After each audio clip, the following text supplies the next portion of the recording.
বন্ধুগণ, আমার সব থেকে পছন্দের জায়গা ছিল হচ্ছে বেনারস। কারণ আমি বেনারস একবার কি পাগল হয়ে গেছি, ওখানেই যাই।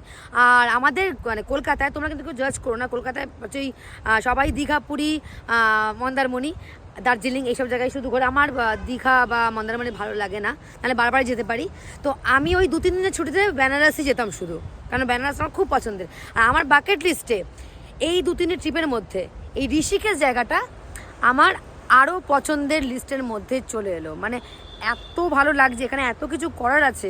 তো আমি ওই 2-3 দিনের যে ছুটিগুলো হয়, যেটাতে কলকাতার লোকেরা কী বলে না, মন্দারমণি বা এইসব জায়গায় যায়, কিন্তু আমি বেনারস যাই। আর তার সাথে বাকেট লিস্টে এখানটা আমার 2-3 দিনের ছুটি হলেই আমি শুধু এখানেই আসবো, because of that view, that location. এখানে অনেক অনেক রাইড করার বিষয় আছে, সবাই এখানে রিভার রাফটিং করছে, এখানে প্যারাগ্লাইডিং আছে, নিজের মতো স্কুটি নিয়ে বা জিনিসপত্র নিজের মতো ঘুরতে পারবো।